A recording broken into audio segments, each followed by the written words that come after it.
Okay. Good morning, and welcome to our bonus class. We only projected 6, and it turned out to be 7.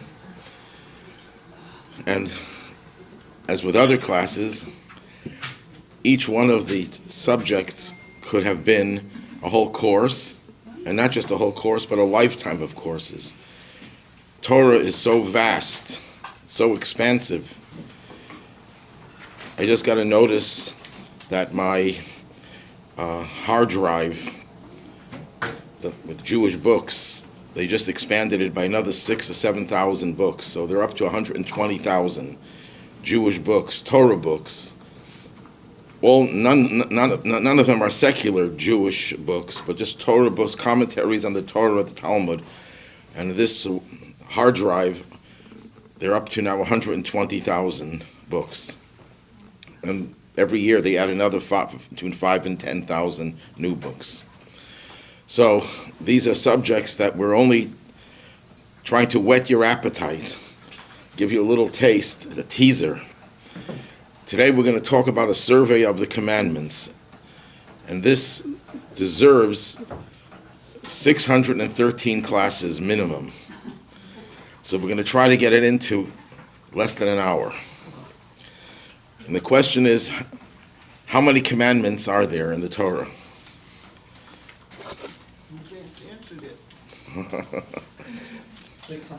613.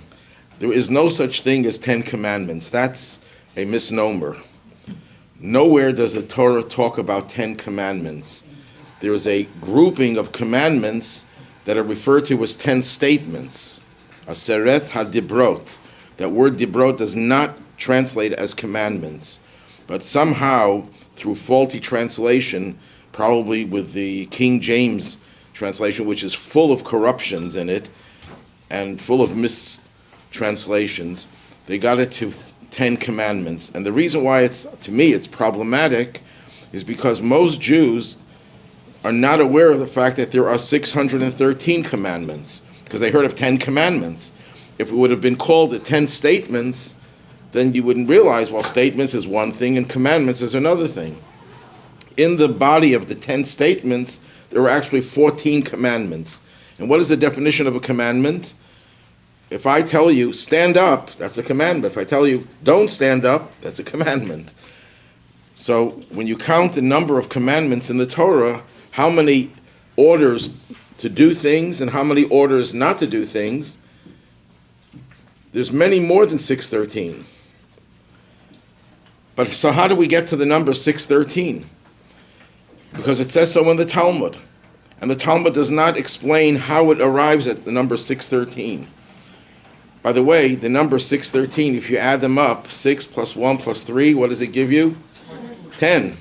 So there is a connection, obviously, and Rashi quotes a tradition from earlier from Rabbi Sadia Gaon, that the 10 statements, or even if you call it the 10 commandments, I'm not going to shoot you for using that misnomer. It's not a capital crime to call it 10 commandments, but there are 613 letters in the so-called 10 commandments. So there's a very close relationship between the 10 statements and the 613 commandments. They're all hinted in and implicit within those 10 statements. So there are 613. Of those 613, there are 248 prescriptive commandments. People refer to them as the positive commandments. Do this, do that. And 365 of the proscriptive, meaning the don'ts, the negative, the ones that tell you not to do. Don't murder, don't steal. The easy ones. What? Don't murder. Don't murder. That's an easy one. Well, it's not so easy for a lot of people, unfortunately.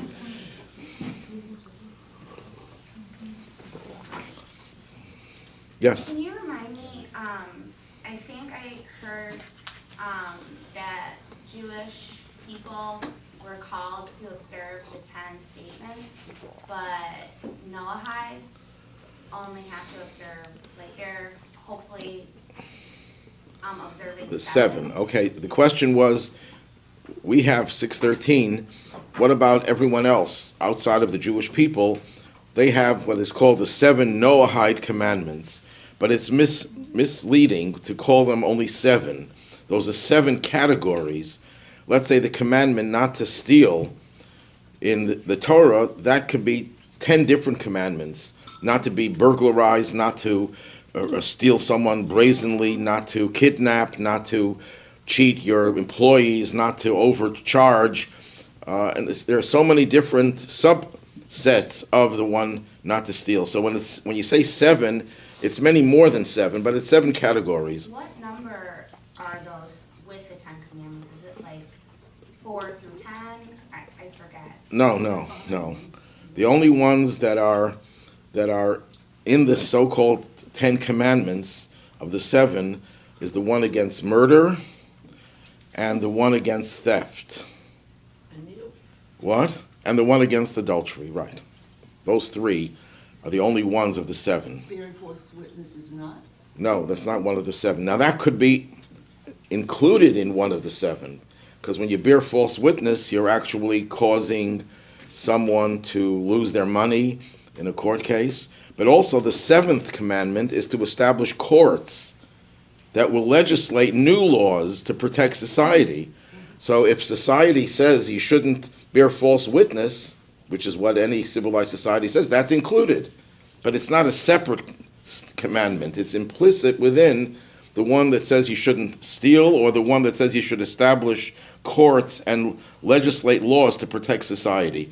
So when we say that non-Jews have 7 commandments, we have 613, that's a little bit misleading because their 7 is 7 categories. We talk about 613 specific commandments. So again, there are 248 do's, 365 don'ts. Now, how many of them can we perform today? Well, many of the commandments, in fact, most of them, can only be performed in the days that we had the Beit HaMikdash, the Holy Temple, and most Jews living on the land of Israel. You know, people say, well, why don't we bring sacrifices today? The answer is because the Torah says you're not allowed to. You're not allowed to bring sacrifices once the temple was built in Jerusalem, and we won't be able to resume bringing sacrifices until the 3rd temple is built with the coming of Mashiach. So it's not as if we lost the ability to bring sacrifices. We're told not to. The same God that tells us to do it tells us not to do it until such time we have the temple. In the interim, the prophet tells us that our lips, that means our prayers and our Torah study, takes the place of sacrifices. So how many commandments can we do today when we don't have the Holy Temple? So all the commandments that relate to sacrifices, all the commandments that relate, most of them, to relate to purity and impurity, ritual purity and impurity, we can't do them today. We just read yesterday about the red heifer, the red cow, which was used in a purification process when anyone who came in contact with a dead body was not allowed to go on the Temple Mount. But you had a way of purifying yourself. You had to find a red cow, totally red, and it was slaughtered and it was burnt and the ashes were diluted with spring water and it was sprinkled on the person. It's a commandment the Torah itself says is not something that human beings could understand, and that we can't do today. We can read about it. We read about it yesterday. So how many commandments are actually in effect today of the 613? So the answer is, of the positive commandments, there are 248, remember, less than 100. Of the negative, 365, you're talking about around 200.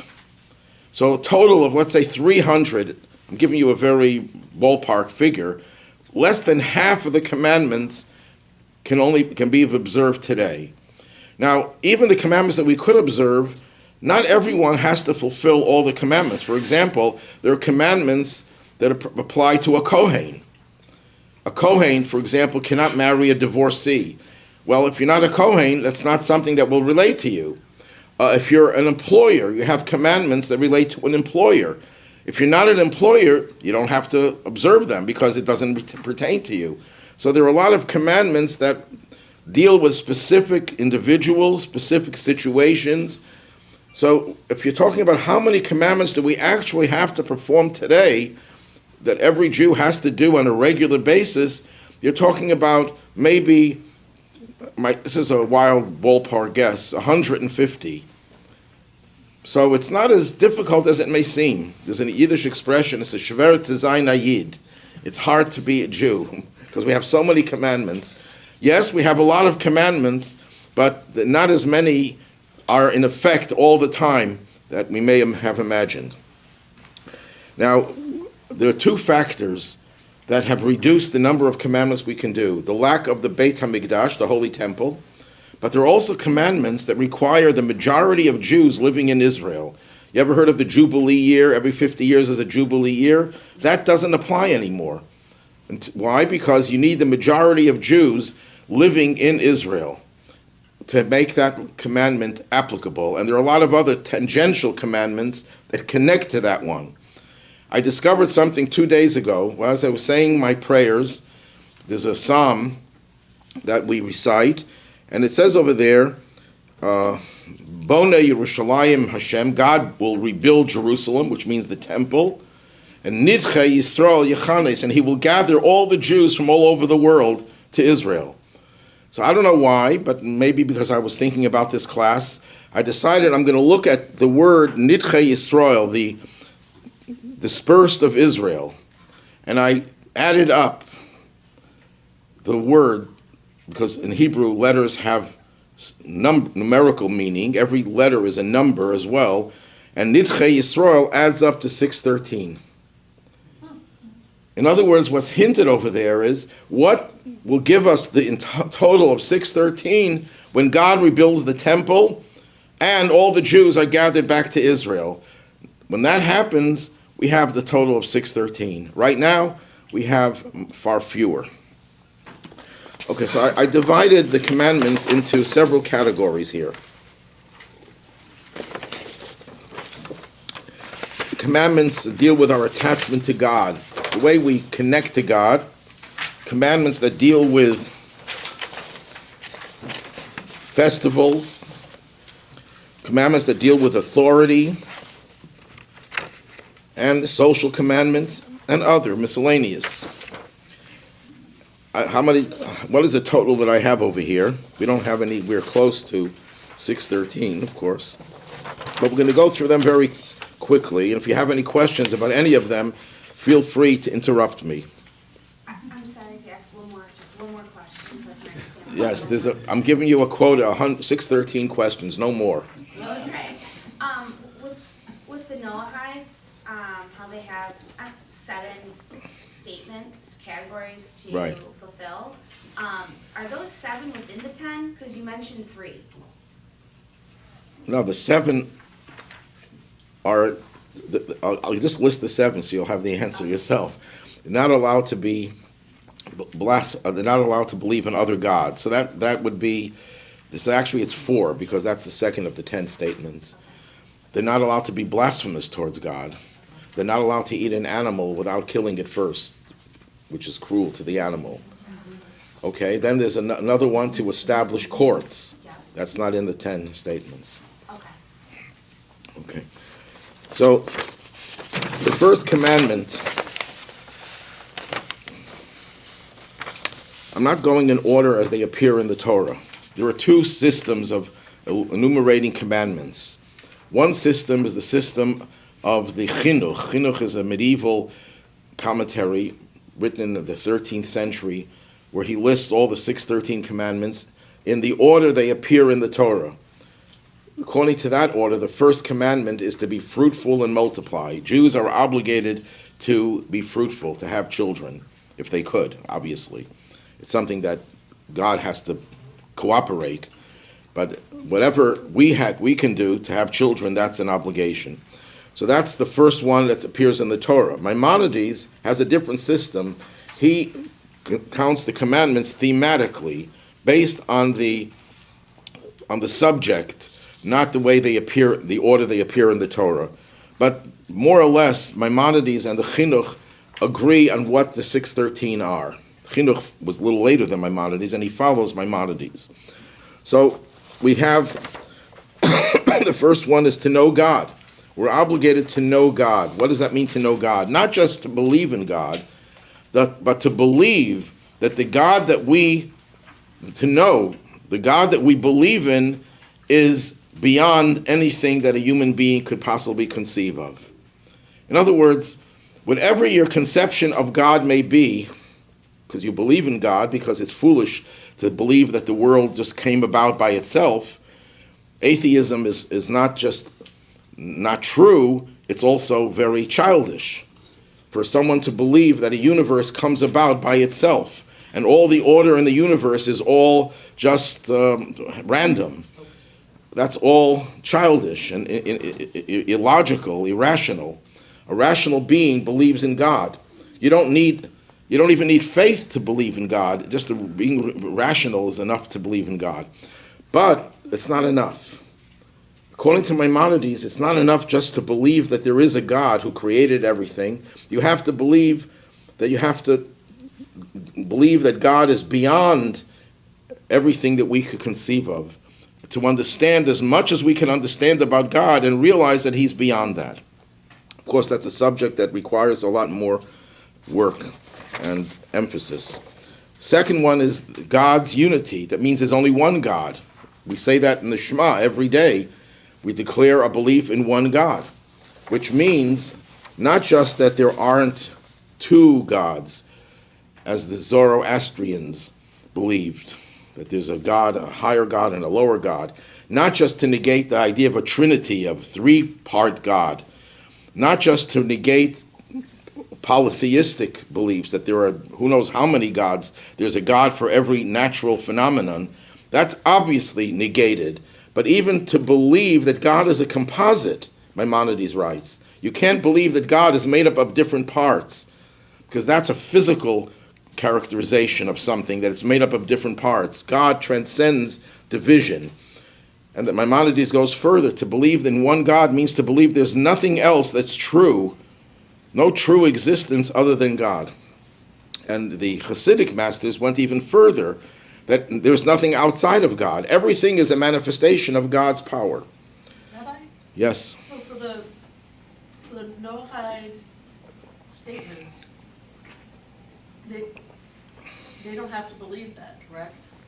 They could believe, whether it's not a question whether it's a good belief or a bad belief, but it's not a violation of their commandment if they believe in a composite God. It's not a violation of their, according to most opinions. Then we have the negative one, don't worship idols. Then we have one that seems to come from out of left field, don't wear shatnez. What is shatnez? Does anyone know what shatnez is? A garment that has a mixture of wool and linen woven into the garment, sewn into the garment. If you have a woolen coat and there's linen fibers in it, you have to remove it. There are laboratories that actually check your garments and to find out, because there are places where they do put linen, especially in expensive suits, and you have to get rid of it. It's one of the commandments in the Torah, one of the 613 commandments, not to wear shatnez. I remember I was once, when I buy a coat every 40 years or so, I go into the store, I try on the first coat, it seems to fit. I said, how much is it? And I'm out of there within 3 minutes. There was one time I go into the store, and none of the coats appealed to me, or they fit. I tried one and the other, and the salesman was becoming a little exasperated. Finally, I get a coat, it's a beautiful coat, it fits perfectly, and then I turn around, I look at wool, 65% wool, 35% linen, or something like that. And I said, no, I can't take this coat. He thought I was crazy, of course. But why am I inserting that here? Because Maimonides says, what's the reason? Most commentaries say we don't have a reason. It's one of the commandments that are beyond human comprehension. But Maimonides says there is a reason for it. His pagan priests used to wear garments that had a mixture of wool and linen. And by avoiding that garment, it's our way of repudiating, of rejecting idolatry. So he connects it to the commandment of not to worship idols. Because Maimonides was the ultimate iconoclast. He was so fanatical about all sorts of idolatrous practices. So even the commandments that have a remote connection to idolatry or to avoiding idolatry, he was very strong in terms of how important they are to observe. Then we have a commandment to love God, to yira et Hashem. What does that mean, yira? So they usually translate it as fear. And this is another example of how when you read a Hebrew text, especially the biblical text, you cannot get the accurate translation because Hebrew words have several nuances. Even though it's one word, it has several levels of meaning. So you can't translate it with all the levels of meaning. So the word yira could mean fear.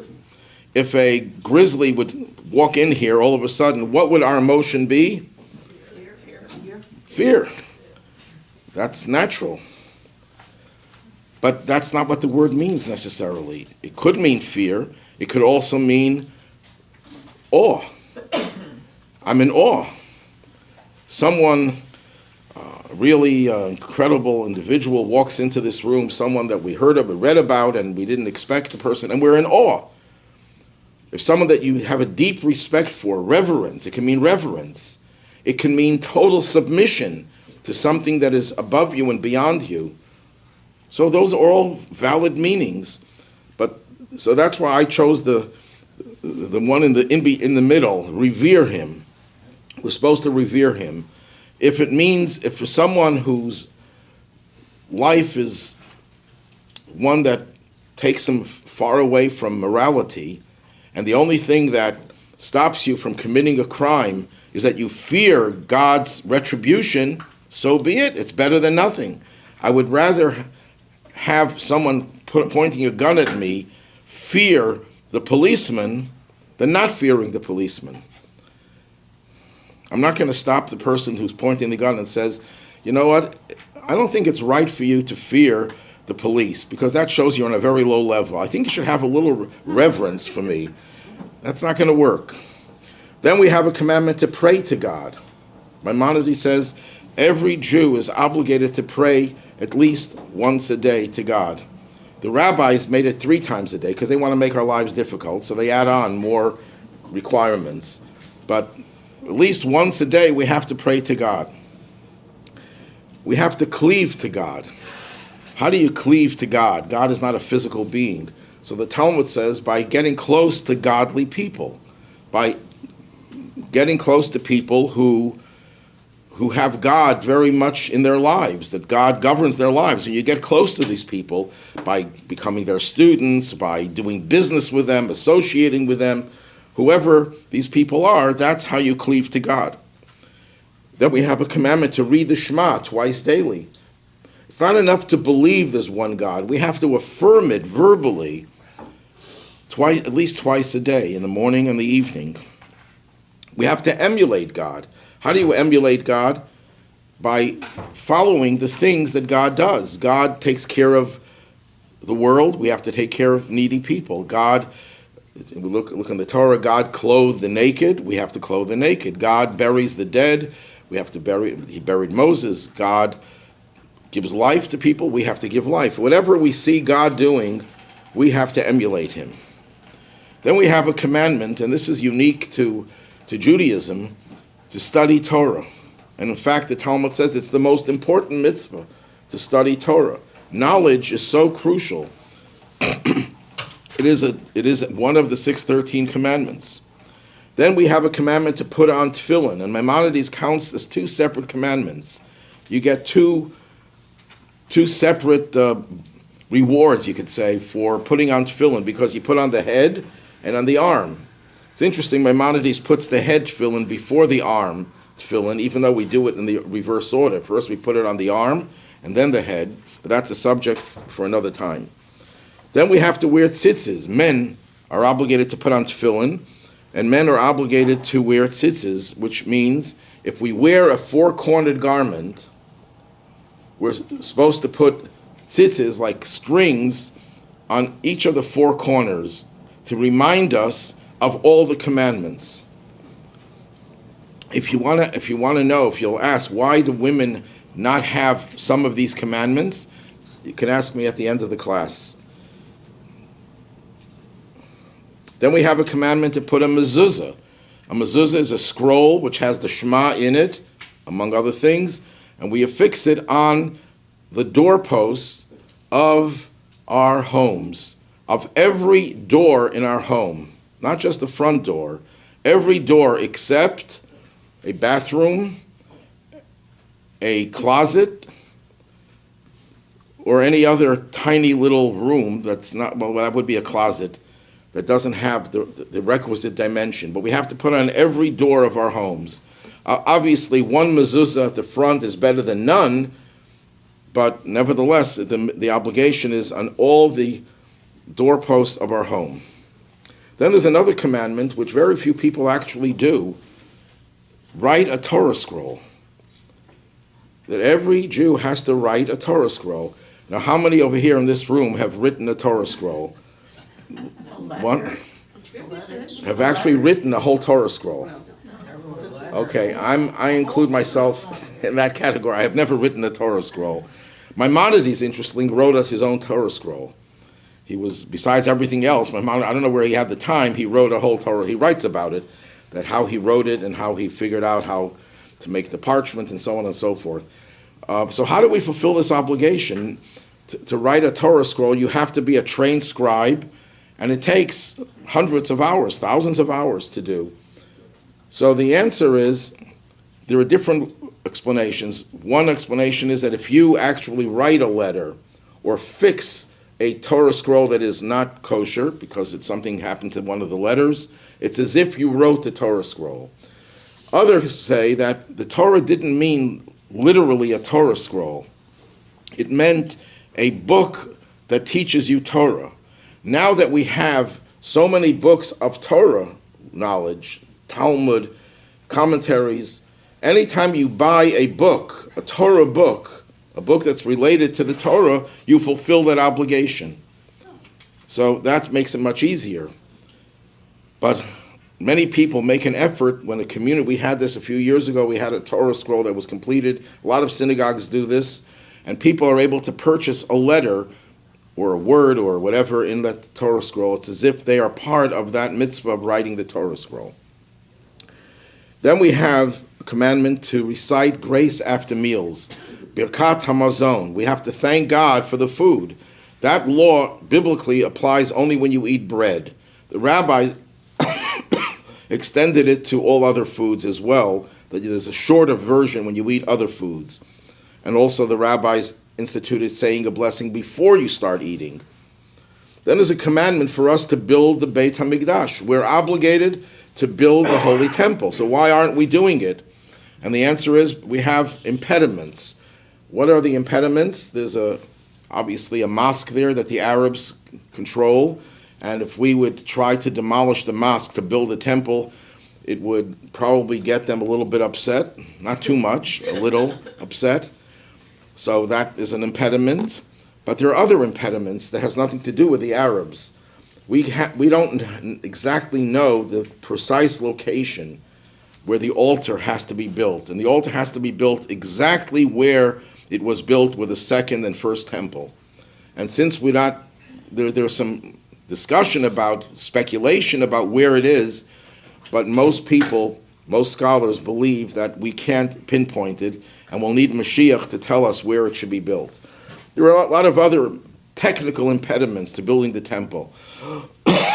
So now that we can't build it, how do we fulfill that obligation? So some say by helping to build a synagogue, you're fulfilling it, at least in a limited way, because a synagogue is referred to biblically as a miniature holy temple.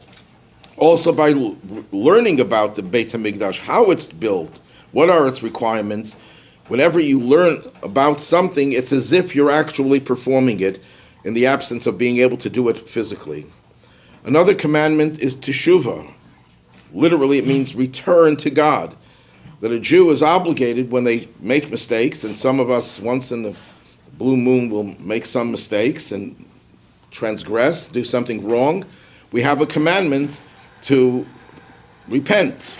Now, what does repentance mean? The word is actually not repent. The word is teshuvah, return. Return to the right path. And how do we do that? We do that primarily by resolving not to commit the same error again.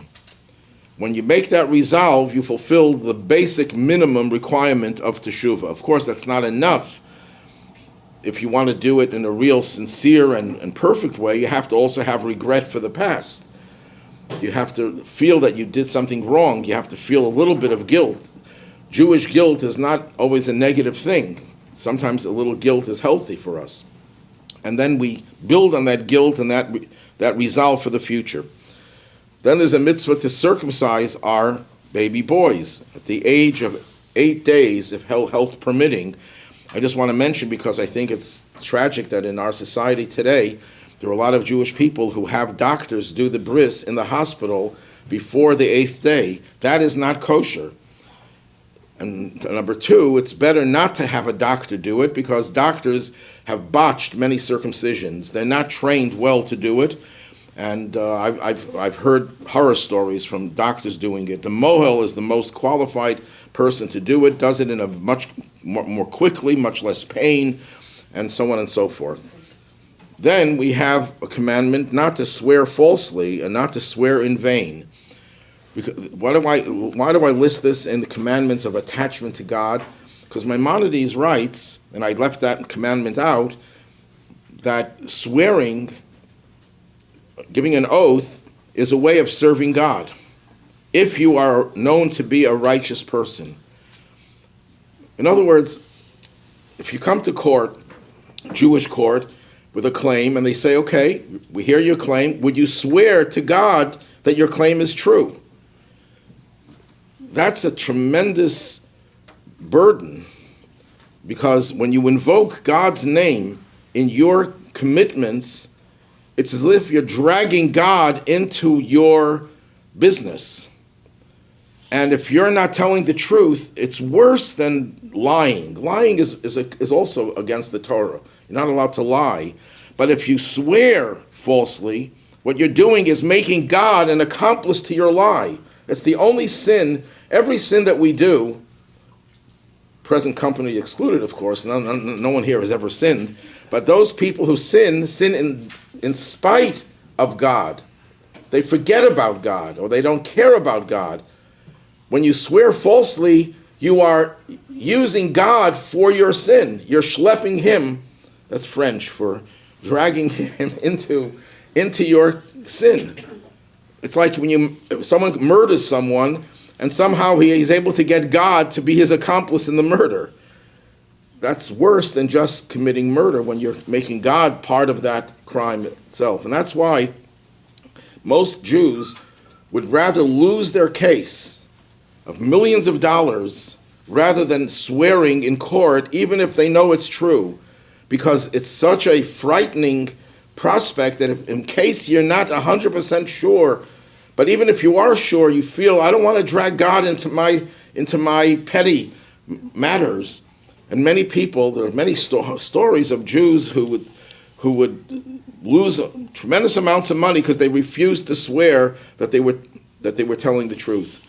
So swearing falsely is a terrible crime. It says when God said, it's a third of the so-called 10 commandments, don't bear my name falsely, don't bear my name in vain. When God said that commandment, the whole world trembled. Because somehow when you bring God into your transgression, it undermines the stability of the whole world. And that's why I think it's so important. People should never say, you ever see in casual conversation, oh, I swear to, people do that all the time. You hear that when you listen to the radio, people were telling you something, I swear to this. That's a terrible transgression. In Judaism, it's considered a major crime to swear to God about something that is frivolous. The only time we swear is if it's in a court case and it's the only way you can win the case, and you're 1,000% sure that everything you say is true to the last detail. And even then, most people would be afraid to give an oath, because an oath means, what's the difference between telling the truth and swearing to the truth? In American law, and the lawyer should correct me if I'm wrong, the difference is that if you are under oath, they could prosecute you for perjury if it turns out not to be true. If I just say my testimony, I can't be prosecuted for perjury. But in Judaism, your word is as good as anything. If you're a liar, you're a liar. The oath is much more than just subjects you to a charge of perjury. It means you're bringing God into your lie. Many observant Jews, when they go to court, a secular court, and they're asked to swear, will say, no, I rather will affirm that what I say is true. Because that way they'll be held responsible for perjury in case they're lying, but they're not really swearing. And even in writing, when we have to notarize something, we tell the notary not to write, I swear, but I affirm. Because swearing is a very serious matter. Okay, I'm going off a little bit on a tangent because I think it's something that many people don't realize how serious it is. Now we get to the festivals. The first festival is Shabbat, the Sabbath. We're commanded to rest on the Shabbat. Now, there's also a negative, I didn't mention it here, there's also the negative, don't do work on the Shabbat. What's the difference between the positive and the negative? The negative specifies certain actions. You're not allowed to cook, you're not allowed to drive, you're not allowed to do whatever things that the Torah says are considered to be work on Shabbat. Resting means more than just not doing certain things, but desisting from anything that mars the spirit of the Shabbat. It's a much broader category. We have to sanctify the Shabbat. That's what we do when we start the Shabbat. We make Kiddush. What is Kiddush? Kiddush means sanctify. Kiddush is probably the proper way of pronouncing it. We sanctify, we declare the holiness of the Sabbath. We usher it in. Women will light Shabbat candles. That's their way of ushering the Shabbat. Then we recite the Kiddush, which declares our belief in and commitment to the holiness of the Shabbat. Now we're coming close to Passover, so we have several commandments. We're supposed to destroy chametz before Passover. That means if we have chametz in our house, chametz is any mixture of flour and water, including matzah that was not baked specifically for Passover. We cannot eat it or derive any benefit, but we're also commanded to destroy it. So if you ever see the night before Passover, this year it'll be Passover is Friday night, so Thursday night, we search for the chametz in our homes after cleaning the house, and then Friday, late morning, we burn whatever chametz we found, and that's the way we fulfill this commandment of destroying the chametz. Now, since many people may have cupboards full of Cheerios and vodka, they're all chametz and all sorts of pastries and everything else, pasta, and it's a little bit difficult to eat it all up before Passover, especially if you're on a diet, and to get rid of it is a waste of so much money. So what we do is we don't eat it on Passover. You destroy the chametz, the token chametz that you found, and the rest you sell to a non-Jew through the rabbi. The rabbi acts as your agent. Well, I got ahead of myself because one of the commandments is you're not allowed to possess chametz. In addition to not eating it or using it for anything, you can't feed it to your dog or to any pet because then you're benefiting from it. So Passover, the dog has to eat kosher for Passover food. I don't know if they sell dog food kosher for Passover. What? I'm sure someone thought of it. But you give him some matzah, I guess. Make some matzah brai for the dog. But the reason why, the dog is allowed to eat anything, but we're not allowed to derive any benefit from the chametz during Passover. If the dog could eat chametz, it means we saved ourselves money. They don't have to feed him anything else. Yes? Technically, my dog is Jewish then? Coco is Jewish. Now, an animal can't be Jewish or non-Jewish. An animal, there's a story in the Talmud of a very holy rabbi whose donkey was conditioned to not work on Shabbat. Because if you own a donkey or a horse, you can't have it work on Shabbat if you're the Jewish owner. But he sold the donkey. And also the donkey wouldn't eat produce unless it was tithed. In Israel, you have to tithe your produce and give it to the Kohen. And the donkey was conditioned not to eat untithed produce. So he sells it to a Gentile, and the donkey refused to eat. So they called the rabbi, you tricked us. This is a very sick donkey, it doesn't eat. So he told the donkey, now you're allowed to eat untithed produce. So the donkey was not Jewish, but it followed the master, conditioned it to do what was right, because the master was not allowed to give it to his donkey unless it was tithed. Yes? Will you be providing your comments for people? Yes, I perform that service. So we're not allowed to eat chametz during Passover, which includes not benefiting from it. We're not allowed to possess the chametz during Passover. So what do? Let me be a little bit more specific. People have this misunderstanding that you have to get the chametz and remove it out of the house or bring it to the rabbi, and the rabbi will somehow store it someplace. No, you can keep it in your cupboard. Just make sure the cupboard is not accessible. You put a piece of tape over it, and then you ask the rabbi to be the agent to sell it for you to the non-Jew during Passover. That way, not only are you not going to eat the chametz, you're not going to even be the legal owner of it. You're not allowed to own it. Why is chametz so reprehensible? We're going to have some classes about Passover in the next few weeks. But one of the reasons is that chametz symbolizes ego, because when you put flour and water and you let it rise, the rising, there's no substance there. It's just an inflated ego, and we want to get rid of that ego for Passover. Then we have the commandment to tell the story of the Exodus on the night of Passover. We call that the Seder. We have, outside of Israel, we have 2 nights. There's a commandment to tell the story and to eat matzah that night. Those are biblical obligations.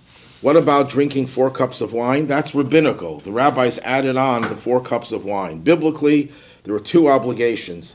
You're obligated to tell the story, and you're obligated to eat matzah. Now, I just want to point out, I mentioned this before, but I think it's a very tragic thing. It's no one's fault, but because of daylight savings time, you cannot start the Seder here in Buffalo before about 8:30 p.m. That means if you drank the wine before 8:30 and ate the matzah, it's as if you did it today. It has no value whatsoever, 0 value, because the Torah says it has to be done at night, and night is determined by the stars coming out.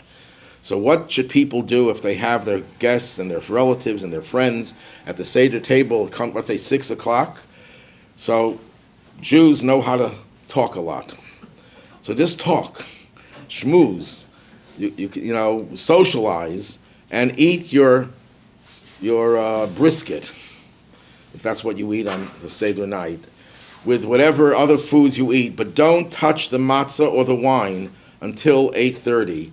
And then you start the Seder, the formal part of the Seder, with the 4 cups of wine and the matzah and the bitter herbs. The reason I didn't mention bitter herbs, because biblically we don't have to eat bitter herbs if we don't have the Paschal offering. The rabbi said we should still eat it to remind ourselves of it. We'll talk more about the laws of Pesach in the next coming weeks. What? Are you allowed to read inside the Haggadah before 8:30? Read? Yeah. Read the actual Haggadah.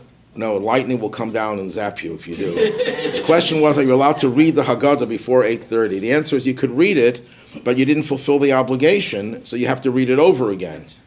So there's nothing wrong with reading. You could read it today, and it's a nice thing to read, but the obligation has to be fulfilled by doing it after night. The time I gave you, 8:30, is not exact. It's, I think, a few minutes earlier. In the next class, I'll try to give you the exact time. Then we have a commandment to rest, desist from work on the first day of Passover. That's the biblical obligation. Obviously, we have 2 days, so it's the first and second. What does that mean, rest? It's the same as Shabbat, except cooking is permissible. You're allowed to cook from an existing flame on Jewish holidays if they don't coincide with Shabbat. Then we have a commandment to count 49 days from the second day of Passover onward until the 50th day, which is the festival of Shavuot, the anniversary of the giving of the Torah. What? That's not a biblical obligation, no. Then at Rosh Hashanah, we're going through the year very quickly. Rosh Hashanah, we have to sound the shofar on Rosh Hashanah. On Yom Kippur, we have to fast. On Sukkot, we have to dwell in a sukkah, which means we have to eat our meals in a sukkah. On the first day of the holiday, we're obligated to take the lulav, the palm branch with the etrog, and the willows and the myrtles. We say the blessing. Biblically, only the first day. Rabbinically, every day. Then there are commandments that deal with authority. We're obligated to listen to a prophet. What? I thought it said podcast. No, it doesn't say podcast. Listen, maybe that's also an obligation, but I haven't found it yet. Listen to a prophet, whether he podcasts or not. How do you do that? You have to read? So how do we listen to a prophet? What does that mean? If someone is determined to be a prophet, and he tells you, I want you to go on a trip to Colorado, go skiing. I picked something that's very mundane, There's no commandment in the Torah to ski in Colorado. You could ski in Utah. You don't have to ski in Colorado. But if the prophet tells you to ski in Colorado, you have to go to Colorado to ski. Whatever the prophet tells you, you have to follow, except if he tells you to violate any of the laws of the Torah. If the prophet tells you, you don't have to observe Shabbat anymore, or you don't have to observe Shabbat on Saturday, you can do it on Sunday or on Friday, you're obligated to execute the prophet. It's a capital crime for him to tell you something that contradicts the Torah. However, there's an exception to that rule. If the prophet tells you that I got to receive the prophecy from God that you should not observe Shabbat this week and this week only, you have to listen to him. If he says you no longer have to observe Shabbat, he's a criminal, even if he proved himself as a prophet. Now, how do you determine to be a prophet? If anyone here wants to become a prophet, what do you have to do to become a prophet? So Accurately foretell the future? that's not enough. No, a lot of people can do that, but it doesn't make them a prophet. That's the last requirement, not the first. The first requirement is yes? Won't prophets only exist in the time of Mashiach? No. Maimonides writes that before Mashiach comes, prophecy will return to the Jewish people, and he knew a prophet, he writes. So there are some opinions that say that there is no prophecy until Mashiach comes, but Maimonides totally disagrees. And the fact is that we've had prophets. We know people who are prophets. But what is the determination? How do you become a prophet? Number one, you have to be someone who scrupulously observes the commandments in a way that is beyond reproach. Someone who is totally devoted to every aspect, every facet, every detail of Jewish law, biblical, rabbinical, and everything. But that's still not enough. There's a lot of people like that, a lot of righteous people. Someone who is steeped in spirituality, someone whose life is totally divorced from the physical, material world. They don't indulge in any type of materialistic pursuits, completely devoted to meditating on God and on spirituality. And someone who is known to have done this for years and years, not just someone who one day wakes up and says, you know what, I'm going to become spiritual today. That person who makes predictions several times, and the predictions come to fruition, they come true, that person is considered a prophet, and you're obligated to follow that person. It could be a man, it could be a woman. There were female prophets, and you're obligated to listen to them up until the time they tell you to do something that is against the Torah. Then, no matter how holy they seem to be, no matter how many miracles they perform, they could go to the cemetery and tap on the tombstones and the dead come back to life. If they violate one commandment, that's it. They're considered to be a major criminal in Judaism, because you cannot change the Torah. Only certain commandments a prophet could tell you to violate on a one-time and an ad hoc basis for some emergency. And there's an exception to that also. If he tells you to worship an idol, even one time, that's the end of him. Okay, I elaborate on that because there's a lot of very few people know too much about prophecy. So then we have, listen to a prophet, we have an obligation to appoint a king. Now that obligation is not on me or you as individuals. The Jewish community has that obligation to appoint a king. Now nowadays we can't do that because we don't have the means to appoint a king will be given the power to reign. But Mashiach will be the king that will restore the monarchy to the Jewish people, and not the monarchy that we are accustomed to, but the monarchy that is one that is completely beyond reproach. That's a subject for another time to go into that. Then we have a commandment to listen to the directives of the judges. Judges here meaning the rabbis of all generations. We're obligated to follow their dictates that they add on several requirements. For example, the rabbis instituted observing the holiday of Hanukkah. It's not in the Torah, yet we are obligated to follow them. That's why we say the blessing when we light the Hanukkah lights. God sanctified us with his commandments and commanded us to light the Hanukkah lights. Where does the Torah command us to light Hanukkah lights? The answer is he commands us to follow the rabbis. And when they instituted the law of Hanukkah, it became an obligation. We're obligated to honor the sages. Sages could mean any great Talmudic, rabbinic scholar. You're obligated to show honor to that person. You're obligated to honor your father and mother. And you're obligated to revere your father and mother. What's the difference between honoring and revering? Honoring means to show how much you value them by doing things for them, by providing them with food if they need food, providing them with transportation if they need transportation. There was once and the obligation is not to give them money. If your parents tell you, I want $1,000, give me $1,000, you're not obligated to give them, unless they're poor. If they're poor, then charity begins at home, obviously. But if they're not poor, they just want you to buy food for them at your expense. You're technically not obligated. So once a man comes to a famous rabbi, Rabbi Chaim Soloveitchik, and he says to him, my father or my parents live far away, and they want me to come visit them. But it's very expensive to get a train ride all the way from where I am now to where they live. And I heard the Talmud says you're not obligated to honor your parents at your expense. So the rabbi says, you're 100% right. Walk.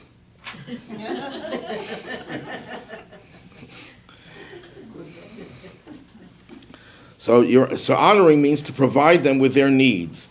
Revering them means not showing disrespect, not interrupting them when they speak, not contradicting them. Even if you think they're wrong, there's a way of telling them they're wrong. You can't say, Dad, you don't know what you're talking about.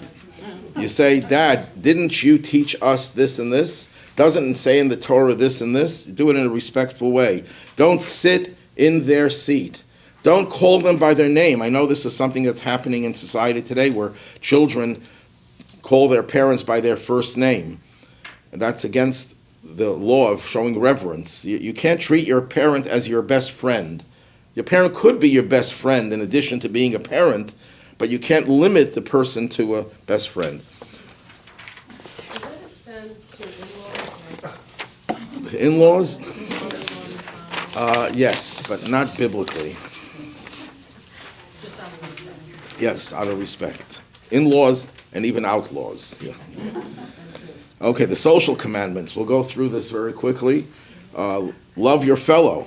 That's according to Rabbi Akiva. That's the major principle of the Torah. According to Hillel, that's the whole Torah. The rest is commentary.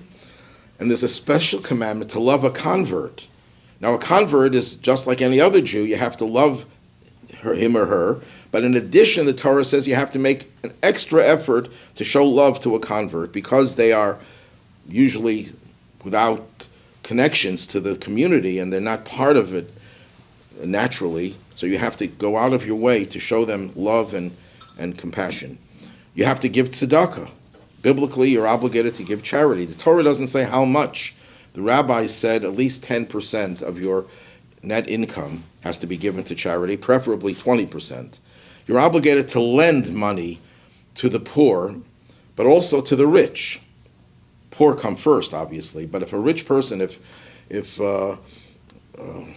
Rothschild comes and says, I need a loan because I don't have my checkbook with me, I don't have my credit card, and I want to buy some food, and I don't have any money. Rich people don't carry money with them, and I'll pay it back. You're obligated to lend them. You can't say, well, you're filthy rich, why should I lend you money? It's a mitzvah to lend. Don't pressure the poor person to repay a loan. This is very important. There's a local free loan association where you get loans.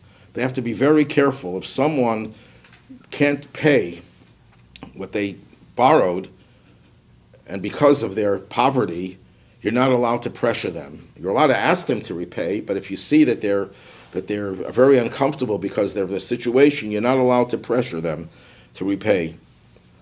But obviously, if a person borrows money and lies about their ability to repay, that's wrong as well. That's stealing. But we're talking about someone who's sincere, they want to repay, but they just can't because of their situation. You're not allowed to pressure them. Yes?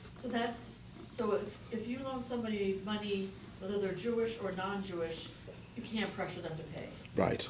It doesn't matter if they're Jewish or not.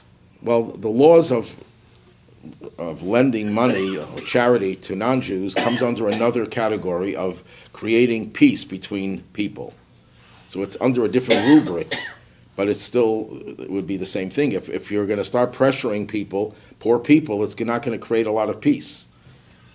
But what about if, on the poor person, is it their biblical obligation To repay. pay back even if you can't afford it? Well, how do you repay it if you can't afford it? So the debt is always there. It doesn't mean that you're debt-free. Let's say a person is poor, you borrowed money, you try to repay it, and you just can't. But 10 years later, you find some money or become more affluent, you have to go back and repay it. There's no such thing as bankruptcy in Jewish law. So if you owe money to someone, when you have the means to pay it, you have to repay it. Honest weights and measures is self-explanatory. You can't use dishonest weights and measures. In Jewish law, there's an extra requirement that when you, let's say, weigh a pound of something, you have to add a little more than the pound. You're obligated to return lost objects to their owner. You can't say finders, keepers, owners, weepers, something like that. You have to save a person who was in danger. You're traveling along the highway, you see someone was stuck, was in an accident, and there's no one around, no police over there. You have to stop and help the person if you're able to. We're assuming, and there's no threat to your own life. You don't have to risk your own life. But if you have there are some states where they pass the, what do they call that, the Good Samaritan law, that you're not going to be held liable if something happens. Judaism doesn't require that law because you're obviously required to help save a person's life. It says you're not allowed to stand on the blood of your fellow. What does that mean? Who stands on someone's blood? It's an expression. It means when someone's blood is being shed, someone's life is being threatened, you have an obligation to help them. Don't delay paying workers. If you have a person who works a day shift and he's supposed to get paid at the end of the day, you're not allowed to postpone it. Unless you make an agreement with a person. Agreements will change everything in monetary matters. Then you shouldn't steal. Believe it or not, you're not allowed to steal. But you know what? In the 10 Commandments, or the 10 Statements, it says don't steal. It doesn't mean money. It means kidnapping. Don't kidnap, which is a capital crime. Don't cause anguish. What does that mean? It's a very imprecise translation, but it means you're not allowed to say something to someone knowing that it's going to hurt them, hurt their feelings, embarrass them. Send someone on a wild goose chase. Someone comes to town and says, where do I buy whatever it is that they want? And you send them to a place that doesn't sell that object just to make their lives miserable. That's a crime. You're not allowed to tell a person who, let's say a prisoner who rehabilitated himself, you're not allowed to remind them of their good old days when they were living a life of crime. You're not allowed to cause a person anguish unless it's done in the process of if the prisoner himself wants to talk about it, but if I meet a prisoner who's rehabilitated, I can't say, remember the days when I visited you in prison? You can't do that unless they bring it up themselves. Again, your speech cannot be hurtful to anyone. Certainly not embarrass them in public. Embarrassing someone in public is considered to be a subset of committing murder because you cause them to blood drain from their face. So you're shedding their blood, but you're also destroying them in an emotional way. You're not allowed to, if you're a judge, you're not allowed to accept a bribe. It doesn't say you can't offer the bribe, it says you can't accept the bribe. But of course you can't give the bribe because there's another commandment in the Torah that you're not allowed to facilitate someone else's commission of a crime. That's a general commandment. So it's obvious that you can't give the bribe, but the main commandment is on the recipient, that the person who receives the bribe, even if he decides to be honest in his judgment, let's say you come to one side and you say, I'll accept a bribe, but I won't rule in your favor just because I accepted the bribe. You can't do that. You can't even accept it from both parties. It says in the Torah that if you accept a bribe, it blinds you. It causes blindness. So there was this judge who was known for his taking bribes, and he didn't become blind. He became deaf. So they asked him, what happened? The Torah says it makes a person blind. He said, I only heard the bribe. I never really got it. Then some other miscellaneous commandments. We're not allowed to eat non-kosher animals. A pig is, of course, the most famous one, but it applies to any animal that doesn't chew its cud and have split hooves. Don't eat non-kosher birds.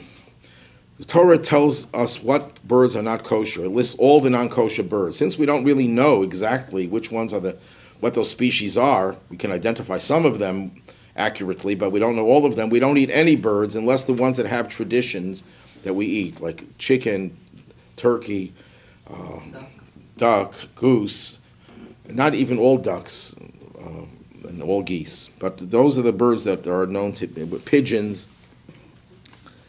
Don't eat non-kosher fish. What makes a fish kosher? If it has fins and scales. Most fish, I believe, are kosher. Isn't there something also about not a bottom feeder? No. So you eat catfish? No, catfish are not kosher because they don't have scales. We eat carp. Carp is a Jewish food. In the olden days, gefilte fish was made out of carp mostly. Flounder, pike, and other, but carp used to be, it's the fattest fish, I think. It's very tasty. Don't eat non-kosher insects, with the exception of grasshoppers. Some species of grasshoppers are kosher. I don't recommend it, but it doesn't say you have to eat grasshoppers. Don't eat blood of an animal. That's why we salt the chicken or the meat to get rid of the blood. We're not allowed to eat any food that has blood in it. How come? Why? Blood, yeah. Well, the blood was something that was used for sprinkling on the altar for sacrifices, so it's reserved for that. But also there's a more spiritual reason. An animal contributes to the human being's degradation. That's why some people don't eat meat, because meat can bring you down. But which part of the meat is the most dangerous potential? It's the blood of the meat. The life is in the blood. You don't want to absorb the lifeblood of the animal. We're not allowed to cook a mixture of milk and meat. Even if you don't plan to eat it, you're not allowed to cook it. And then you're not allowed to eat or benefit from any mixture of milk and meat. So if you have dog food, it has to be kosher in the sense that it can't be a mixture of milk and meat, because then you're benefiting from it. So how many commandments did we go through? We added up quickly: 21, 34, about 56 is my count. So that's less than 10% of all the commandments. Yes. So underneath the social commandments, does the not put a stumbling block? That would be one of the social commandments, not to put a stumbling block, which means don't do anything that would cause someone to violate any of the commandments. I give a bribe. Like giving a bribe, right? Is the commandment about shooing away a mother bird apply today? Yes, that does apply today, but yeah. Any other questions? Let's see if there's anything over here in the chat. Does the linen, the two mixtures of linen, is that like? when you Not say- mixtures of linen, wool and linen. Only wool and linen is forbidden. You could have wool and rayon, wool and cotton, or any other two fabrics, as long as it's not wool and linen. There are those who do give reasons for it, besides Maimonides, and one of the reasons is that the first conflict in history was between Cain and Abel. What was the offering of Abel? It came, sheep that produced wool. What was the offering of Cain? According to one opinion, it was linen, it was flax. So the first conflict was a conflict of wool and linen. And the Kabbalists explained that wool and linen represent different forces, and by putting them together, you're creating an explosive situation. Now, someone asked, could you please address when a man comes to Rabbi Hillel and asks him to explain the Torah, Hillel said, don't do unto others what you wouldn't want done to you. The rest is commentary. So he was essentially, when this convert, or potential convert, came to Hillel, he wanted to learn the whole Torah standing on one foot. He wanted to encapsulate the whole Torah in one sentence. And Hillel told him, what is hateful to you, don't do to others. So he said, that's the whole Torah, the rest is commentary, go out and study the rest. Now what does that mean, it's the whole Torah? You could say if you love someone as yourself, or you don't do things that is hateful to you to others, you're not going to steal from them, you're not going to murder them, you're not going to cheat them. That we understand, but how does that relate to fulfilling the commandment of, let's say, putting a mezuzah on your doorpost? How does loving your fellow encapsulate a mezuzah or saying the Shema? They seem to be totally unrelated. So the Alter Rebbe, the first Chabad Rebbe, in the Tanya says, what's the reason that people don't get along with each other? Why is there friction between people? Because we don't accentuate the supremacy of the soul over the body. Because our physical lives are how we identify ourselves. And because our physical lives compete with each other, there's going to be conflict. Because we look out for ourselves. But if a person's life was motivated by the inner dimension of life, by the soul unites us. The soul is not jealous. The soul, on the contrary, wants more unity because it originates with one God. So if a person loves his fellow as himself, as herself, that means that their soul has allowed itself to reign supreme over the body, controlling the body. Well, that's what all the commandments are about. What are all the commandments? Why do we proclaim the unity of God? We want God's presence to be revealed in this world. So if you can fulfill that commandment, that means you have achieved that goal of making your soul supreme over the body. So in a sense, people who love others the way they love themselves have to be very spiritual people. Or unless they don't love themselves, so it's very easy to love someone else as little as you love yourself. I mean, that's not, one of the Hasidic masters says, what is the commandment? Love your fellows yourself. Tell you that you have to love yourself. Because if you hate yourself, you're going to hate everyone. So you have to love yourself and love the other as yourself, because you can only do that when you're not a materialist. And that's what all the commandments have as their objective. Any other questions? Okay, so that's the beginning, 10%, less than 8% of all the commandments.